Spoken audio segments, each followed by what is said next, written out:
Bonjour à toutes et bonjour à tous. Aujourd'hui, samedi 28 mars 2020, je soumets cette amusante mais factuelle vidéo à votre examen que j'espère critique, car je vous sais, vous, mes lecteurs et auditeurs, être un public fidèle, si ce n'est servile, dans le cas des zététichiens par exemple, pendu à mes lèvres plus qu'un inverti à une grue en Iran ou un halogène aux ors du palais conversanien 2038. Je vais aujourd'hui, pour changer, vous entretenir justement de qui? Mais justement des zététichiens. Et oui, les zététichiens qui toujours sont petits chiens de l'agrochimie, mais surtout, ces jours-ci, du gros pharma, n'est-ce pas, durant Morel da Silva? Nos zététiciens et les miliciens de la rigidité académique et du chantage à l'étude s'en prennent collectivement à l'équipe de l'IHU Méditerranée Infection de Marseille, épaulés dans leur entreprise de désinformation, dénigrement et décrédibilisation par leur faction de comptes de poubelle sur les réseaux sociaux. On peut les lire sur Twitter sans porter de bien irrationnelle façon, espérer que le protocole du suprême Panoramix. échoue afin que vilain complotiste fort mari soit, et même préférer un hypothétique et testé à la va-vite vaccin à une molécule générique dont les effets sont connus depuis des décennies. Nos braves zététiciens barbotent ces jours-ci dans une fosse sceptique à trois parfums.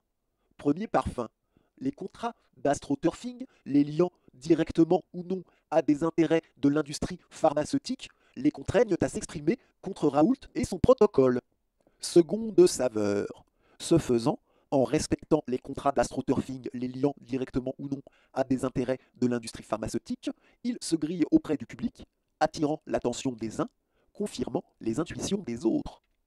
Troisième goût, cette affaire risque de déboucher sur une invalidation au moins partielle de leur outil favori, le chantage à l'étude.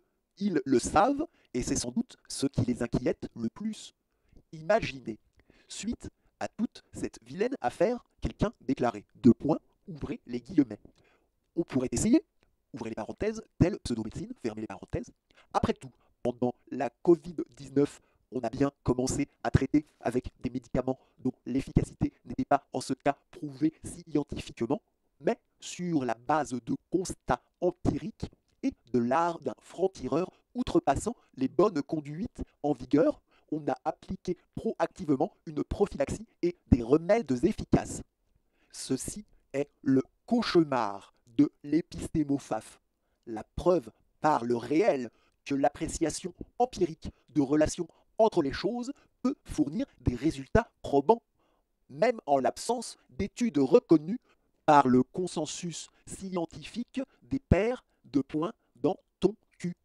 Ceci est aussi et possiblement la porte ouverte à diverses rhétoriques soutenant les pseudo-médecines, entendez par ce terme, deux points, ouvrez les guillemets, toute médecine ne permettant pas le brevetage de molécules de synthèse. Fermez les guillemets. Je vous remercie pour votre attention et votre temps consacré à l'écoute de cette vidéo et vous souhaite cordialement un bon et joyeux week-end.